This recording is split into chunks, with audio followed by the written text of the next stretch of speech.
Peru is the jewel of the South American continent with regards to its beauty. It is home to unique and breathtaking cultural and natural tourist attraction. And I'm very sure, as a traveler, you would want to go to Peru. I am Tony Ghana, and interestingly, I have Rachel Tanze on the show with me. Hi, Tony Alpha. How are you doing? I'm fine. How about you? I'm very much okay.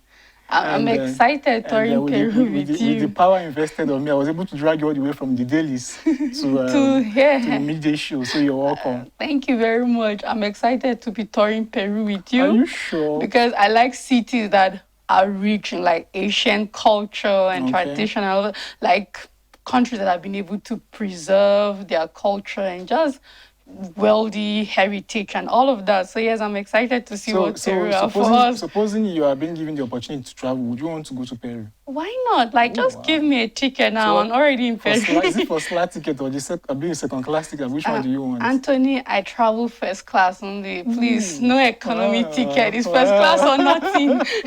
Wow, that's nice.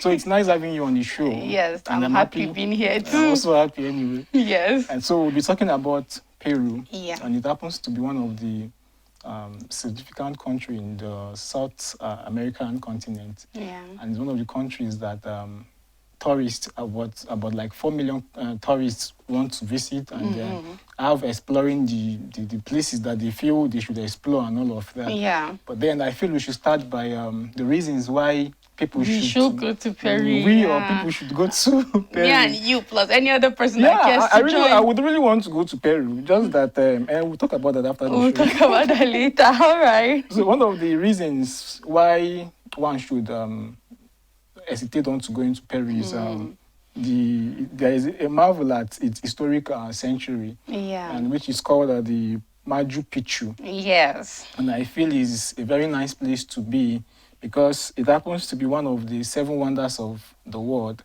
and is an ancient sport that has been there for, I think, since the 15th century. Yeah. And it has been there, it has been preserved, and it's a place that many tourists want to, have a glance of, want to take pictures and, have themselves involved into and all of that. So what does that say for you? Well, for me, like what caught my attention is that it's also a place that shows the Inca civilization. And what marvels me is the fact that when you look at a lot of historic sites, you see how far technology and civilization has gone. And when you see what we have now and what they didn't have at that time and what they were able to create when it comes to architecture, when it comes to the kind of stone buildings they have at that time, because I don't know the kind of cement they had at that time, but it was most of the sites in places like that were made out of stones. And you just keep wondering and wondering, how did they get this? How long did it? For me, it's always the time into it. How long did they build this historic place? I just feel it's based upon determination. When you are determined to do something, and when you are being inspired to do something, you will definitely do it. And I want to believe that the powers there, or those that were empowered there, also influenced the origination of that particular sport. Because when you have power, even if the people under you are willing to do whatever thing you order them to do, or you are mandating them to do, you just have to definitely do it to your own taste. So I feel power too also influenced the building of that particular and sport. It shows wealth also, of course, because it's not easy to build such monuments or such beautiful buildings or streets if you didn't have the wealth at that time. So it showed the people that were wealthy at a certain period of time, because the time and the resources, and even if you are in power without wealth, there are certain things that you can be. So it shows that there was a time that the people of Peru were actually very wealthy to be able to put in resources. Yes, they are wealthy with tourism and all of that. But then I believe the wealth then was more than now, looking at what they have in place. Yes. True. And then secondly, you have their food. That's one thing to explore. Because I think one basic thing as regards traveling is you trying to have a taste of what is being eaten there. Because there's no way you will travel to a far distance and then And not be hungry. And not be, not, it's not even about being hungry or anything like that, but for the fact that you are not in your normal way of probably your usual place of being, you will definitely want to test other things that people are eating outside your domain or something. So it's, even if you are not hungry, of course you will, but then even if you are not, you should try and test something to see how good they are and to see if there is difference between how it's being cooked there and how it's prepared over there at your place. So I think it's a very good And thing. apart from history, for me, the number one reason, and I'll never hide it, that I would love to go to Peru and any other beautiful country is because of food. I actually wanted to say that because I already know you're a foodie, so and you don't play with food, so I know. I don't care if it's sour, bitter, hot, cold. I'll try everything. Everything that my money can afford to on the journey. No, funny enough, their food there is very cheap. It's very affordable. It's not expensive. It's very cheap, so I think you can afford it for long. Means in as much as you're able to travel there, then you should be able to afford it. I should be able, of course. If I can afford a ticket, I should afford meals also. That's very so yes, it's the food, and then when you go there, you like bring it back, because I know the thing is that a lot of times when it comes to food, there are certain spices, certain food that are not found everywhere. Of course. So you take a recipe along with you, you bring it back home, and you try to recreate it in your own way. You have to learn it over there first. To learn it, true. Before coming back home to prepare that will also be a fun thing to do, learning how to cook. Of course, when you travel, the thing is, when you travel, you don't only just get indulged into the activities. You try as much as possible to learn what they are also doing. Yeah, true. It can be their food, their ethics, their morals. Of like course, get indulged, learn the activities. Yeah. So when you come back from there, those that you left at home would want to experience also learn those something things. from you. Yeah, they will learn something from it. They will also want to experience what you have learned there, and probably want to have a fun out of what you've learned and all of that. Sure. So I feel it's best you learn something and then you don't just go there. And for me, it's the food I will learn. Okay. That's your own. Yes. So I think another thing is to admire its Instagram-able landscape, because our social media savvy people. This is for people like us that snap 10,000 pictures daily. We are so much in social media that sometimes it's only God anyway. But then I'm not a picture person. It's a place that if really you are the type that really like posting, like snapping pictures, there are a lot of fine and fascinating places that you can snap and have them post on your Instagram pages, your Facebook, your WhatsApp, your Twitter handles, and all of that. So it's one of the reasons why you should travel there. If not for anything, for the picture. For the picture, that would be number one on your own list. For me, it would be like the bottom, but of course, I have to share my memories, and then you have to store it. So yes, definitely, I will take pictures. Like, what's the point of going to a beautiful place if you don't have a proof or an evidence that I was in this place? So yes, I am going to take loads of pictures too. You can get pictures online showing that, okay, this is where I'm not going to do Photoshop. No, I'm just saying. No, I'm there live and direct. Okay. I don't need to go and shop for the picture somewhere. I'll be there live and direct. I'll take the pictures, and yes, I'll share them on social media. Of course, I have to share my journey with people also. So I must become a lover of social media just for the purpose of sharing. And so it's just for that purpose. Anything aside that, it doesn't just for that, yes. So let people know that I've gone to beautiful places too. Just to have that impression kept back. Yeah, of course. Then one other thing is to meet the people. That is Peruvians. They are very accommodating. Right. They are very welcoming. They are very nice people, and they value strangers a lot. And when you enter a Peruvian house, the first thing they offer you is a drink, and then either maybe juice or something else. Or probably they can even go further by cooking food for you. Or maybe their national drink, which we will talk about later. Yes. So they can go on and on to make you feel very much comfortable. They can even entertain you. I've read that they are type that dance a lot. They can even dance as a sign of entertainment for you. Wow. They can as well, sing as a sign of entertainment for you. So they are very accommodating. How well would it be for you to sing and dance for strangers just to show them welcome? No, I mean, it just shows how extremely nice they are. It's just their kind of person. Dancing and singing for strangers, like just to show them that I'm welcoming them. It's cool, but I don't even know how to dance, so I won't do that. No, it's not you now, it is them. So I'm just saying they are good at at it. That's what putting they are good myself at. being in Peru and seeing if I can actually do some of the things. Maybe this one in specific, I will not do. I can do it too. I can do right. it. You know why? Because I would want to make the person feel at home, one.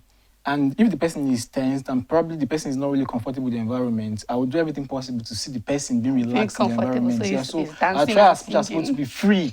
No, I must not really sing, but I know I can't sing. But dance, I should be able to do one or two moves. One or two moves. All right.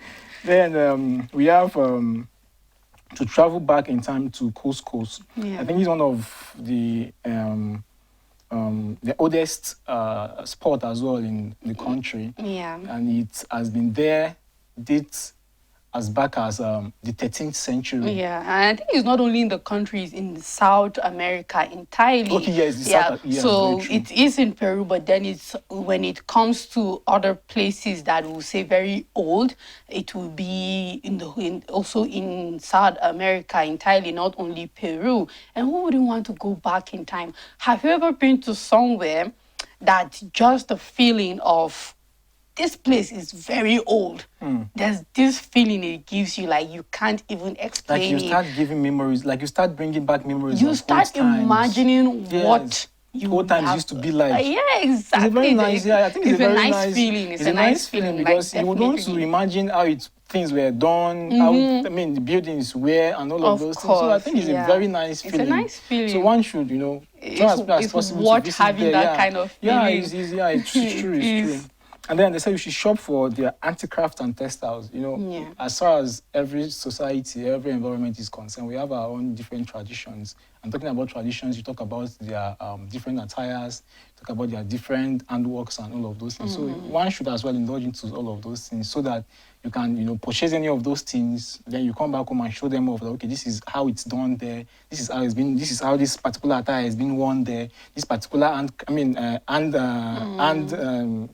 handcraft is being prepared or made there and all of that. So I think it's one thing to as well, encourage one to go in, because don't just have yourself limited to your own sport, because to me, I feel you'll be blind for the fact that you'll be limited to that particular environment alone. But by the time you travel, of course, you see many things, new things that are new to yourself, things that you would not even imagine they exist, and all of that. You'll be well exposed, which is the essence of traveling. You don't just have yourself limited or restricted to your own environment. You go to places, you get involved, and believe you me, it will heal you mentally as well. It will, certainly. And Peru, just like many other South American countries, is very colorful. Like very, very colorful. Like their handcraft will definitely stand out. The way they dress will definitely stand out. And you would want to buy some of it for yourself, be it a shawl, a hat, or anything. It stands out. And for me, it's just the color. I'm not a person of color, precise, but I mean... Don't be colorful. I don't know how to be colorful, even if I want to. Okay. So, but then going to somewhere that they know how to play with color and all of that will just open your eyes to even color blends that you didn't know. It's educative on so many levels. So yes, even if not for anything, for the colors, I know I will shop a lot of things. That should be for ladies anyway. Color. Even for you too, you'll be surprised the kind of colors that will fit you. That doesn't mean I would want to be engaged into color. They have men attires now that are colorful. You wear it and you still look manly. If that's your fare, you will still look manly. I love that word, manly. So we will have to boil down to the etiquette. I know when you talk about etiquette, you talk about the times of visiting, how they do things, eating, lifestyle, visiting, lifestyles, and their daily activities as regards morals and all of that. I think that's one of the basic things as regards you traveling to an unknown place. And one of the basic etiquettes that we have is they took pride in great appearances and presentations. Not because of the fact that maybe you are poor, you will have to dress poor. No, so you have to dress nice, dress attractive, dress and they are colorful too, so you'll be colorful in Peru and Which one is me? Yes. I thought we are going there now. Okay, yes, of course.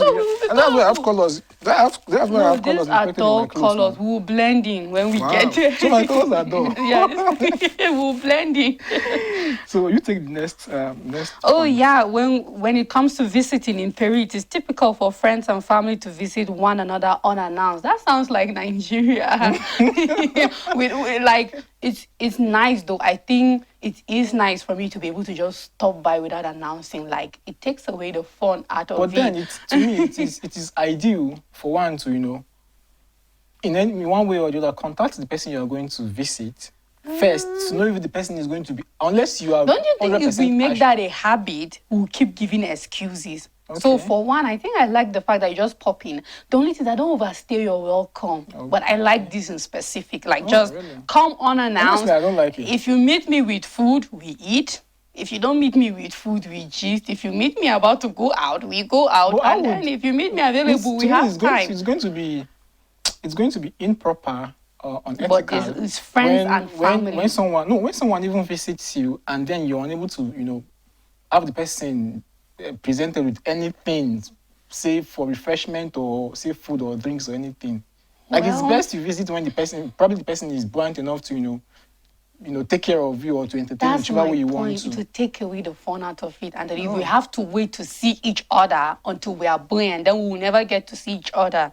So I think that's the tradition for them, and they try to take away that so that they won't have to be making rules and regulations that will just draw away family more and more. And I feel they have a reason for doing that, and I see the many reasons for them doing that. And also, when it comes to visitation, it is considered rude to turn down an invitation to join someone at their home. I think I support this.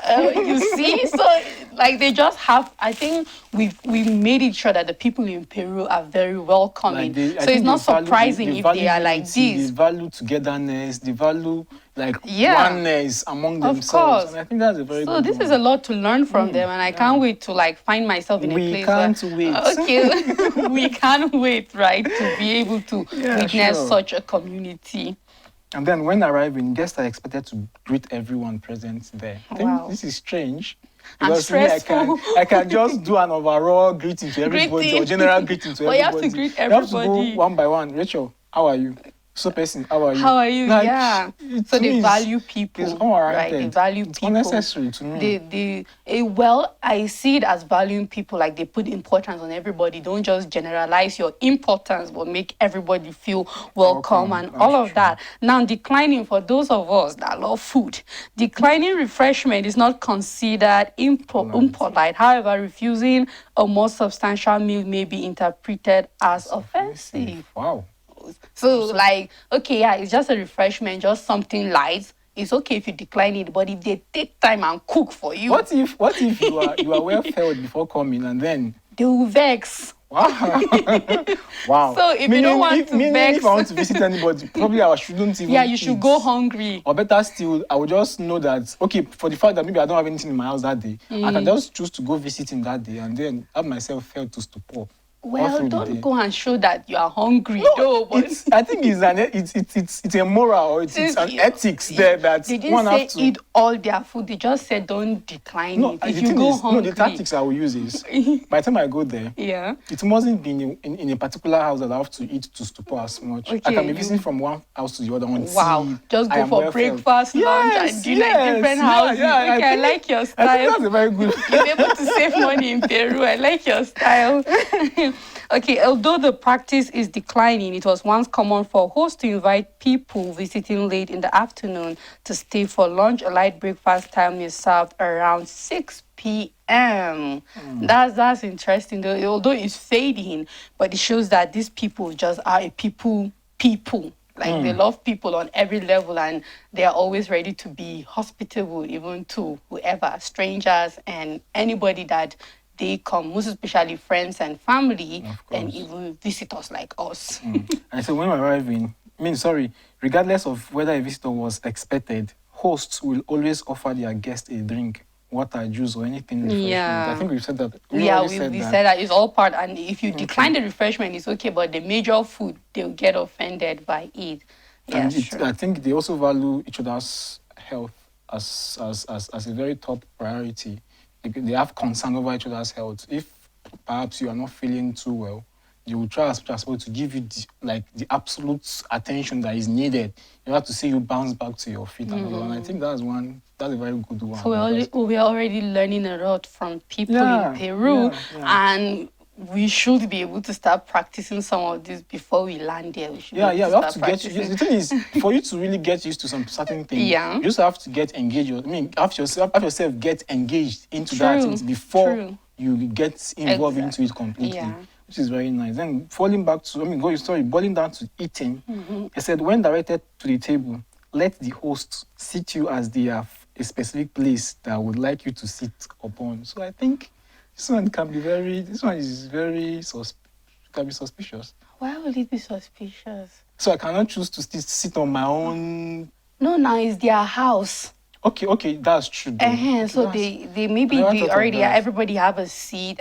If we do that in reservations, even when you are having a dinner, maybe there's just a specific way you want your dinner table to look like. Maybe you want this friend to sit opposite that friend. Maybe you just for many reasons, people can decide, I want my visitor to sit down in this place or that. So it's not suspicious. Anthony, are you thinking they want to poison somebody? No, I just want to be safe. I just want to, You just want to be safe. The thing is, in this life, I have to think very wide because you don't know, you can't tell one's motive or intentions towards it. You just have to be very smart and very sensitive. Of course, it doesn't feel like a bad motive. So chill. Okay. So I should chill and chill. Yes, you should chill. And they said men and women generally sit on opposite sides of the dining table. You see? So it makes sense. The first reason makes sense to the second reason. So they want to sit. Supposing I have a girlfriend. You sit opposite and talk now. Can't she sit beside me? It will even be more fun facing each other and just having a conversation. Okay, yeah. Yes, now. Okay. You see, the more you're imagining, you're seeing the sense behind what they do. Then we have the host will often begin the event with a toast, usually the word salute, or with the phrase, enjoy your meal. I know you can't pronounce that. I can't. Enjoy your meal. And guests are expected to eat all of the food that is offered. Reasons for not eating. So go hungry. Now I agree. Please go very hungry. So meaning you can't have remains of the food. Well, if you can't, reasons for not eating a particular dish should be given tactfully. Meaning you have to be strategic. Like you have to be very intensive in your before you your leave explanation home, after brainstorm a reason that if they ask me why are you not, then you tell them why. Oh my Jesus! And it shouldn't be offensive. I want to be a citizen of this Peru. I swear.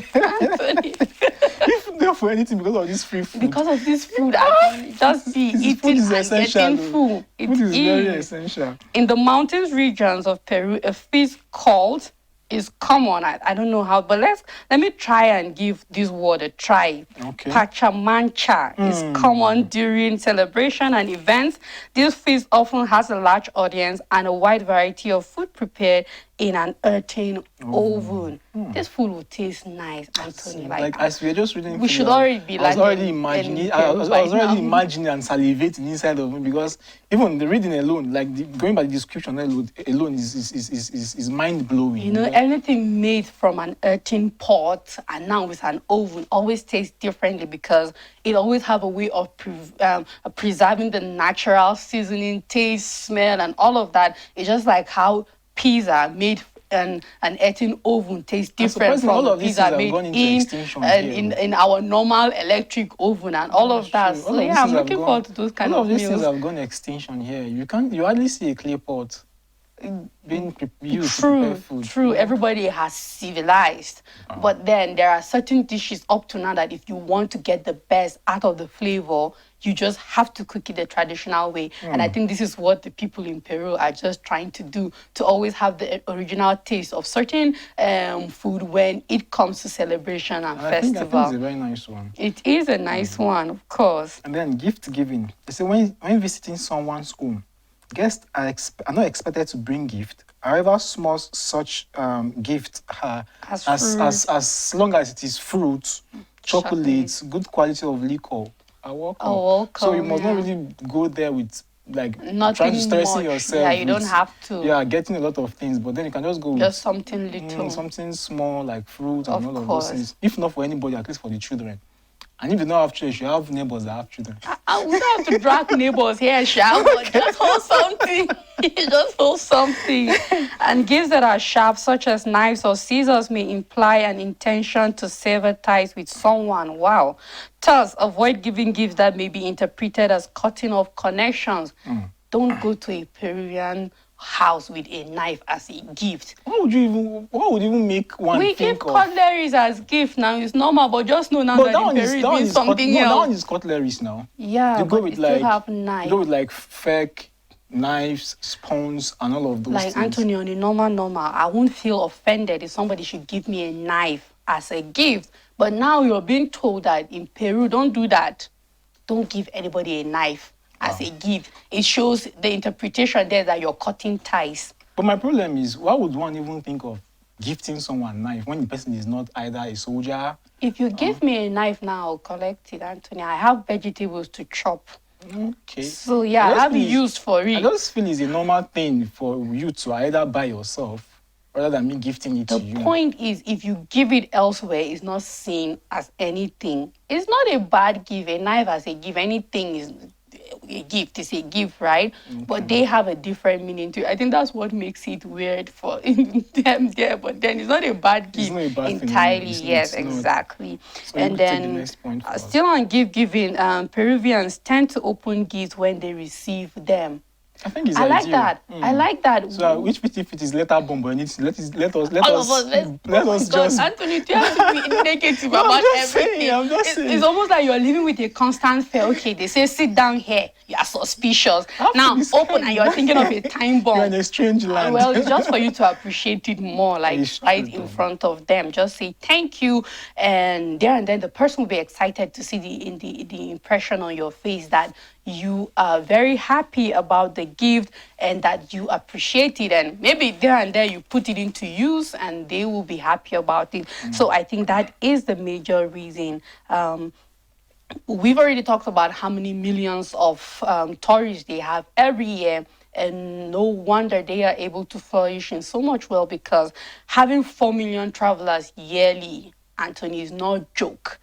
That is, if a government is able to manage it well, it will generate good enough income for that country. And if you do it well, yes, 4 million. It's not a small population. It's not a small population. I think the indigenous citizens of Peru are like about 9 million. Wow. We're talking about the whole. So every year they have strangers that are like almost half of their population. When you have about the whole population of Peruvians or those that resided in Peruvian, you have about like over 32 million. No. So that is to say that they have about, say, more than those that are they have indigenous. A lot of tourists. Wow. So I think coming it's one of the countries that people really want to visit a lot and, have themselves exploring places that they've never been to and all of those things, which is, to me, is a very nice one. And it haven't been like that from the beginning, because tourism number have quadrupled over the past 2 decades, and still people continue to flood into the South American country for ceviche and Machu Picchu. It's no wonder why Peru has become such a popular destination. So yes, it means they kept on improving. Right? Because if they were not improving on their tourism, people, no matter how beautiful a place is, right? If you don't make the experience more unique, if you're not hospitable, if you're not kind, if you don't, if your environment is not secure, people won't tune in. Like there won't be that much tourists coming in. So it means that they didn't just sit down and feel because we have a beautiful country, we will not do anything about it. But they kept on making it better and better, be it the experience in the hotel, be it with the tour guides. They just kept on getting better in what they were doing. No wonder that it didn't just double or quadrupled over a period of time. And meaning there was a point in time they were not having 4 million tourists yearly. But because they kept on improving in their services, they kept on exactly. They kept on doubling the number of people. I have to cut you in because I want us to go on a very short break. Yes. And then by the time we could come back, at least we'll talk about so many things. Yeah. And then to our videos, please let's go on a very short break. And then after we are back, we'll talk about the food, talk about the things that you're supposed to do there and things you're not supposed to do there. So please stay glued to the station.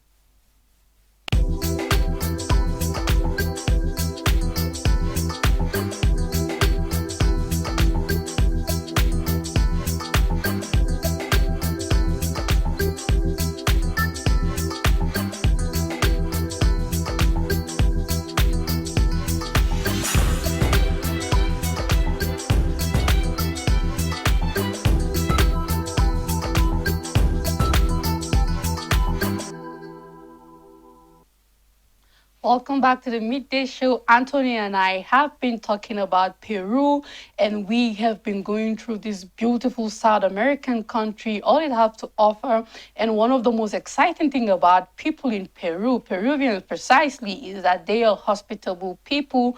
They will go out of their way to make you feel comfortable, even if it means doing weird things like dancing and singing.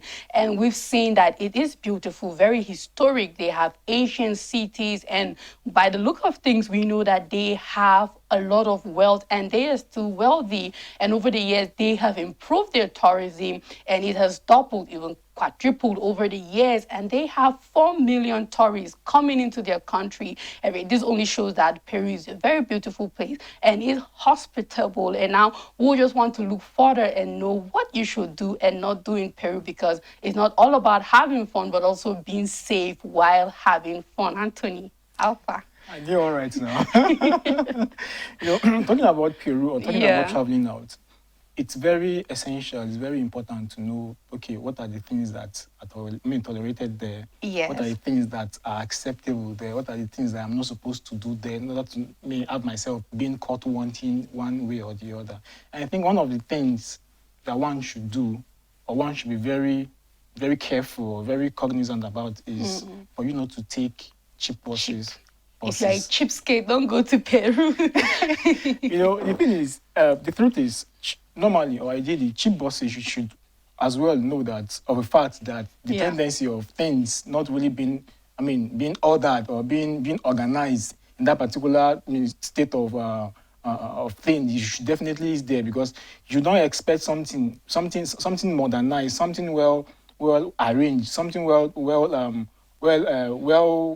built or arranged, stuff sort of like locally made something. So you have to make sure that whatever thing you are going for is something that gives an assurance of serving you the way you want and all of that. Sure. I think it's best you go for something that you have a peace of mind. Probably when you are indulging into that particular thing or the other. But then let's say for the fact that you would want to have yourself being on reserving some changes inside of you, would want to probably indulge yourself into cheap buses or cheap things and all of that. But then I think in Peru here is very ideal that you try as much as possible to distance yourself from that, because the assurance of you being safe ultimately is not really there. And I think that's one of the reasons why they are trying to advise any traveler or anyone who intends to go there that should try as much as possible to avoid cheap buses, because you should know that probably the tendency of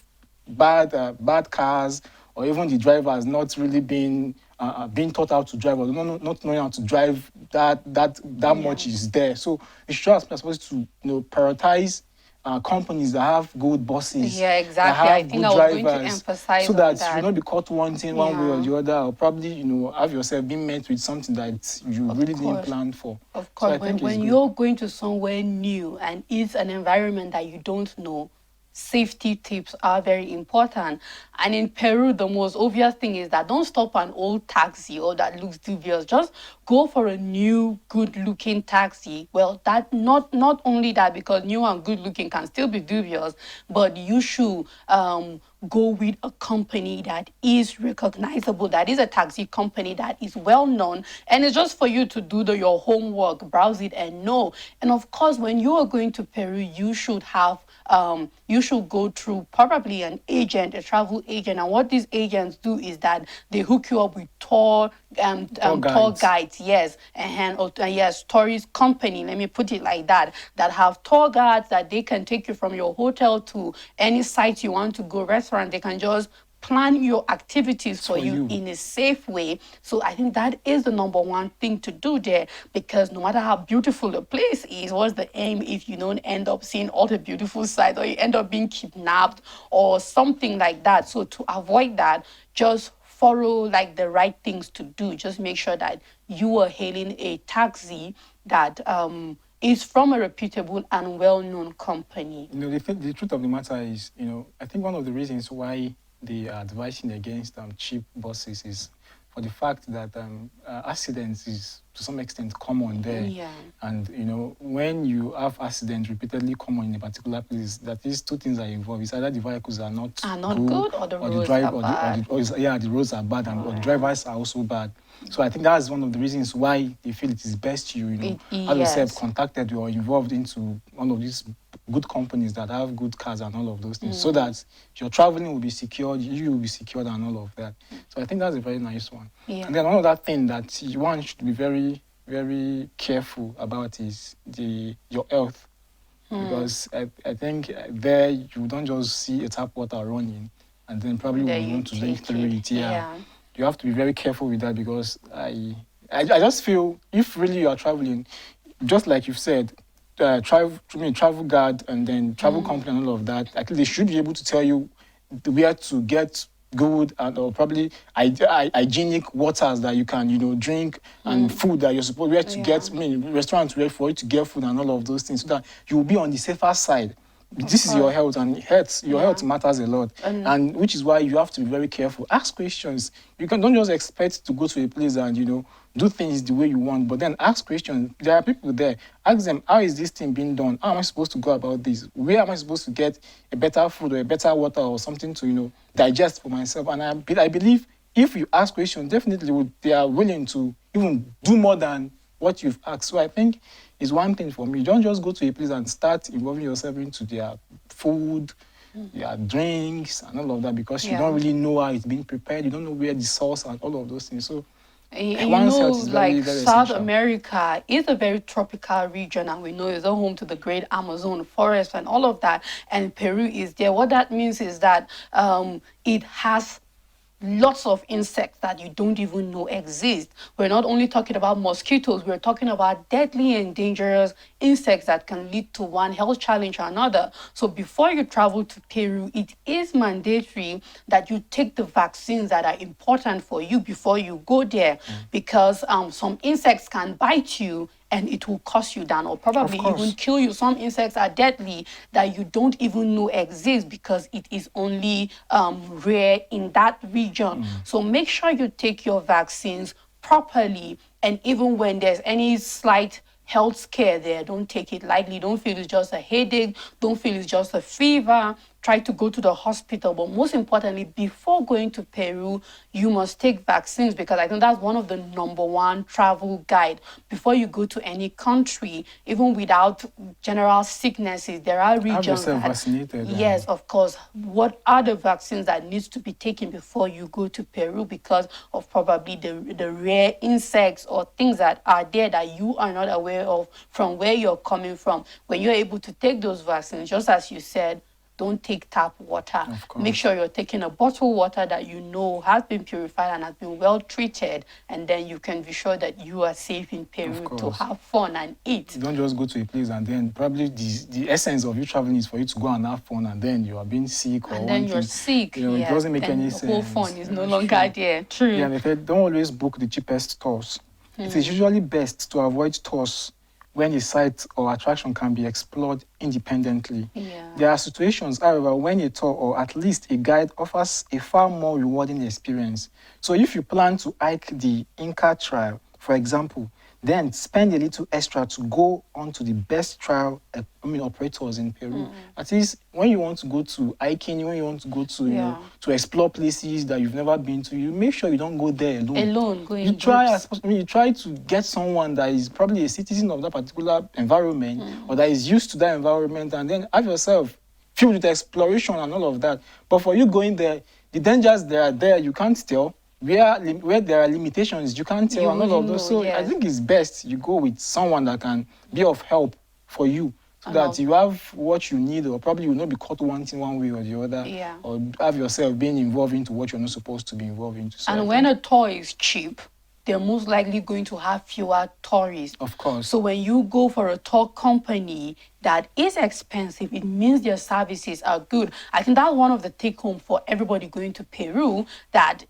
everything is worth your money. Like the more money you spend, it means you're getting a better service in Peru. So it means that these tour companies that have more people will be probably more expensive. So it means you are going to have an experience not alone, but together with other people with you. So the kind of dangers that you may fall into because you are using a tour that is expensive, you will be able to have other people with you, and you will not be able to, you wouldn't run into dangers that a tour company that you are alone and maybe probably few with just one or two people will be able to give you. And he said, don't be too frugal when it comes to food. And I think this is very nice because I wouldn't want to be very careful with food. Yeah. As much as one's health is as well concerned, it's very vital too. One have to be I think frugal means cheap. Don't be cheap when it comes to food. Like the word frugal, that's why I said. I think I was even thinking it's careful. Like don't be too careful. Frugal is being cheap. Like and don't be a cheapskate. It's either you're a cheapskate or you're frugal. It means you don't want to spend money. People always want to save, and you tell them this is 30 naira.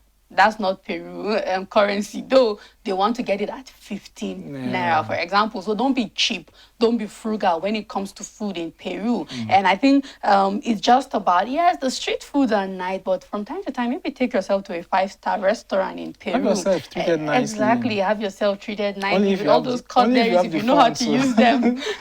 That's true. Only if you have the funds anyway. Of course. If you don't have the funds, don't try it. Like when you're traveling, can you just save at least say, okay, you know what? I will visit at least a 5-star restaurant, maybe twice or so. Let me just have that that Peruvian feel of like an exotic treatment when it comes to food and all of that. Yeah. And I think it's very nice because when you have yourself treated nicely, I think to me is an experience too. And is one thing that you should know how it feels like when you are being treated like in a presidentially, Why not? All of those feelings, I think is one thing that one should, have yourself. So don't annoy the locals, Anthony. Like we've seen the good side of Peruvians. Why are you calling my name? Do I look like someone that will go and annoy people? Do I look troublesome? You look like you want to eat all their food. And that one is eating now. They are the one exposing me to food. If you turn out to be a glutton, you can annoy them. So some tourists, whether deliberately or not, have a talent for seriously irritating the locals. This could involve classic tourist folks past like speaking loudly in English to Spanish speaking Peruvian. So you know what? Learn some few Spanish words. And there is a way that when you happen to be ignorant to a particular language, and then you are in the midst of those that speak that language, you feel intimidated. Yeah. And you feel maybe they are talking about you or they are gossiping about you. And I think that's a feeling for them too, because when you speak a language that they do not understand and you're being persistent, it can be annoying. Because they'll feel we don't know how to speak it. Then why are you being continuous? And even keep aside the gossip or thinking you're talking about them. I think people with rich cultural heritage always want to see people trying to be a part of their culture. So they will find it respectful that you're trying your best to be like them or to talk like them or speak with them. So learn how to say hi, say hola, and maybe gracias also. Just say thank you and maybe just some few words in Spanish, and just learn how to say good morning, good afternoon, good evening, and maybe how are you doing in Spanish. Just 1 or 2 lines that will make it look like, okay, yes. So that even after you say good morning in English and then you continue with English, you say, oh, this person is giving a try in learning our language, and they'll be more open towards you. No, it is a very good feeling when you see someone trying to learn your language. Yeah. Like you feel, wow, so my language is that good that this person is really trying to learn. Like the feeling is to some extent very extreme. True. And when you see someone learn a language, of course you will be as well encouraged to teach the person even more and all of that. Yeah. And another point we have is don't just go to Machu Picchu. Because many people come to Peru just to visit this Machu Picchu, and the thing is, there is absolutely nothing wrong there. But then you go to other places. Yes. You don't just come with the intention of traveling to just a particular place, all because of the fact that maybe it's well known, it's popular and all of that.